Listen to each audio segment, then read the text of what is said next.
Accounting no problem में आपका स्वागत है। मैं हूं आरती। टेली प्राइम की इस वीडियो सीरीज के आज के अध्याय में आप जानेंगे trading and profit and loss account क्या होता है और ट्रायल बैलेंस शीट के आधार पर उसे कैसे बनाया जाता है। इससे पहले वाली वीडियो में आपने देखा कि ट्रायल बैलेंस क्या है, इसकी आवश्यकता क्यों होती है और लेजर से ट्रायल बैलेंस शीट कैसे बनाई जाती है। जब हम किसी प्रोफेशन या बिजनेस में होते हैं तो उसका उद्देश्य होता है मुनाफा यानी प्रॉफिट कमाना, और इसी उद्देश्य से हिसाब किताब भी रखा जाता है। हिसाब किताब रखने से ही हमें पता चलता है कि व्यापार या व्यवसाय में प्रॉफिट हो रहा है या लॉस। आपको याद होगा कि हमने ट्रायल बैलेंस शीट में सभी अकाउंट्स को उनकी प्रकृति के हिसाब से लायबिलिटीज, एसेट्स, इनकम और एक्सपेंसेस में बांटा था। वर्ष समाप्ति पर व्यवसाय में प्रॉफिट हुआ या लॉस, ये निकालने के लिए हमें ट्रायल बैलेंस में हमारे जितने भी इनकम और एक्सपेंसेस से संबंधित अकाउंट्स हैं उनके balances trading and profit and loss account में ट्रांसफर करना होते हैं। अब ये समझ लेते हैं कि trading and profit and loss account क्या है। ये भी अन्य अकाउंट्स की तरह ही एक प्रकार का अकाउंट है। सुविधा की दृष्टि से हम इसे दो भागों में बांट सकते हैं, पहला ट्रेडिंग अकाउंट और दूसरा प्रॉफिट एंड लॉस अकाउंट।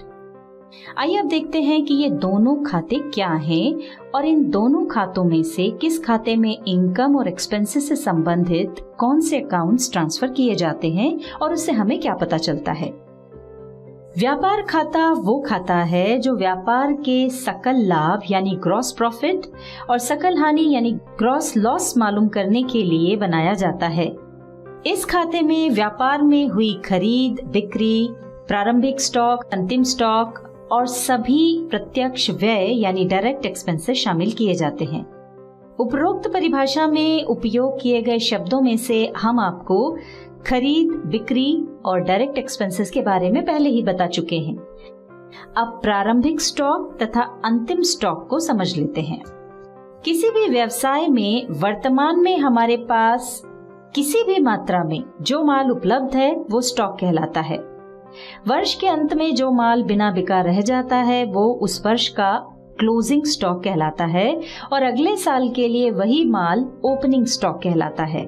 जैसे 31 मार्च 2020 को वर्ष समाप्ति पर हमारे पास 10 टीवी थे जिनका मूल्य 1 लाख रुपए है, तो ये क्लोजिंग स्टॉक कहलाएगा।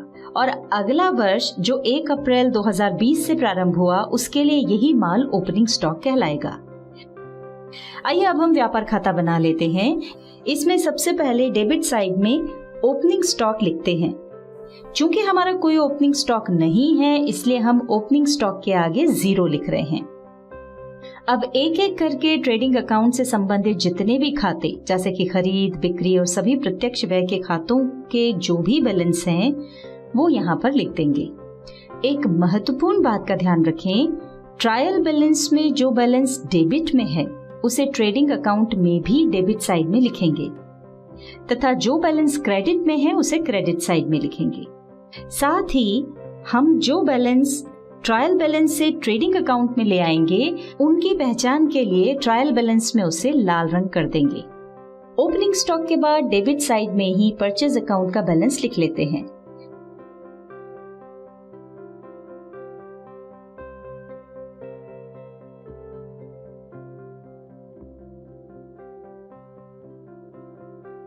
इसके बाद हमारा डायरेक्ट एक्सपेंसेस का एक ही खाता है फ्रेट अकाउंट का, हम उसका बैलेंस भी लिख देंगे।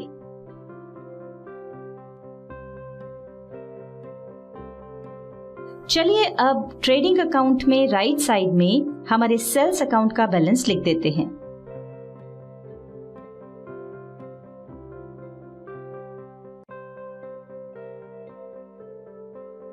और इसके बाद हमारा जो भी क्लोजिंग स्टॉक होगा वो लिखना होगा। हमारा कोई क्लोजिंग स्टॉक नहीं है इसलिए यहाँ हम 0 लिख रहे हैं। अब इन दोनों पक्षों का टोटल लगा लेंगे। ध्यान रखें, यदि क्रेडिट साइड का टोटल डेबिट साइड के टोटल से अधिक होता है तो इनका अंतर यानी डिफरेंस हमारा ग्रॉस प्रॉफिट कहलाता है। और यदि डेबिट साइड का टोटल क्रेडिट साइड के टोटल से अधिक होता है तो इनका अंतर हमारा ग्रॉस लॉस कहलाता है। यहाँ देखिए, क्रेडिट साइड का टोटल डेबिट साइड के टोटल से अधिक है, मतलब यहाँ पर हमें ग्रॉस प्रॉफिट हुआ है। अब हम ग्रॉस प्रॉफिट निकाल लेते हैं। क्रेडिट साइड का टोटल है 1 लाख रुपए, डेबिट साइड का टोटल है 81,100 रुपए। तो यहाँ पर हमको ग्रॉस प्रॉफिट हुआ 18,900 रुपए। अकाउंटिंग के प्रिंसिपल के अनुसार दोनों पक्षों यानी डेबिट का टोटल और क्रेडिट का टोटल बराबर आना चाहिए। तो ये अमाउंट हम डेबिट साइड में लिख करके दोनों पक्षों को बराबर कर लेते हैं। अब हम ग्रॉस लॉस को समझने के लिए एक उदाहरण देख लेते हैं। देखिए, इस उदाहरण में डेबिट साइड का टोटल क्रेडिट साइड के टोटल से अधिक है, मतलब हमें ग्रॉस लॉस हुआ है। हम ग्रॉस लॉस निकाल कर देख लेते हैं। डेबिट साइड का टोटल है 1,20,000 रुपए और क्रेडिट साइड का टोटल है 1 लाख रुपए। तो यहाँ पर ग्रॉस लॉस हुआ 20,000 रुपए का।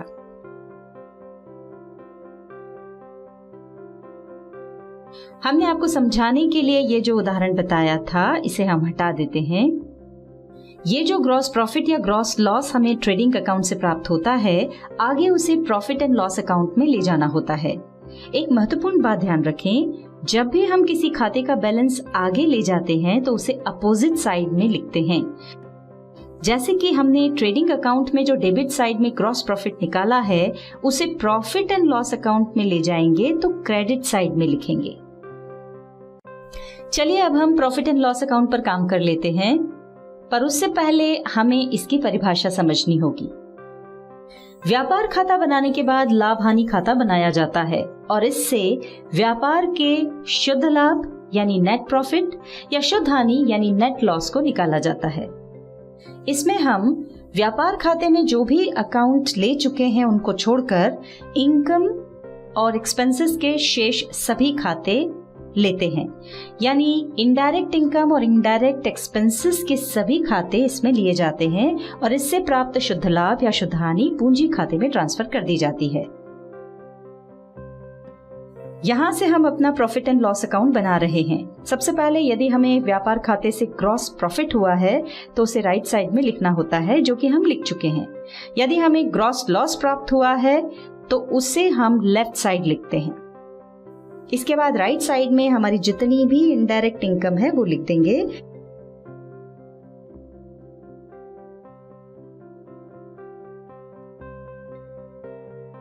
और लेफ्ट साइड में जितने भी हमारे इनडायरेक्ट एक्सपेंसेस है वो लिख देंगे।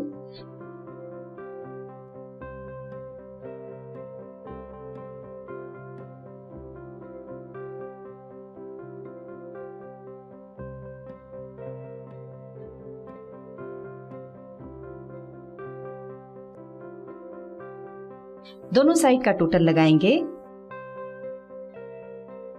देखिए, हमारा क्रेडिट साइड का टोटल डेबिट साइड के टोटल से अधिक है, तो इसका तात्पर्य यह है कि हमें नेट प्रॉफिट प्राप्त हुआ है।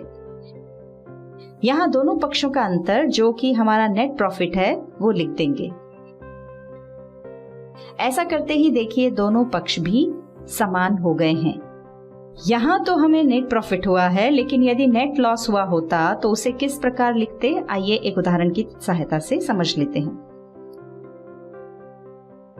ये देखिए, इस उदाहरण में डेबिट साइड का टोटल क्रेडिट साइड के टोटल से अधिक है, मतलब हमें नेट लॉस हुआ है।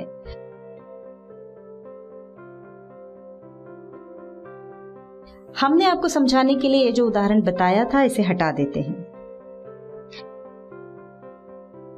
ये जो नेट प्रॉफिट या नेट लॉस हमें प्रॉफिट एंड लॉस अकाउंट से प्राप्त होता है, उसे कैपिटल अकाउंट में ट्रांसफर करना होता है।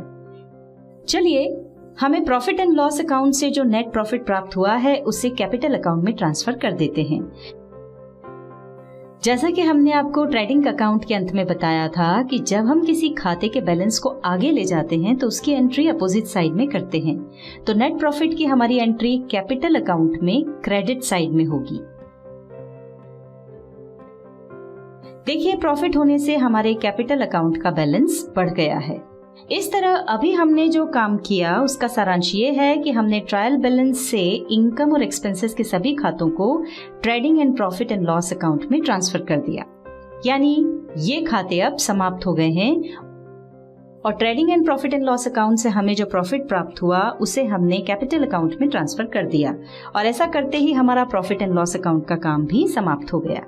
अब हम एक काम और करेंगे, ट्रायल बैलेंस से जिन खातों का बैलेंस हम trading and profit and loss account में ले जा चुके हैं और जिन्हें हमने पहचानने के लिए लाल रंग भी किया हुआ है, उन सभी खातों को हम ट्रायल बैलेंस से हटा देंगे। देखिए, यहाँ अब सिर्फ असेट्स और लायबिलिटीज के खाते ही दिखाई पड़ रहे हैं, पर यहाँ एक समस्या भी आ रही है।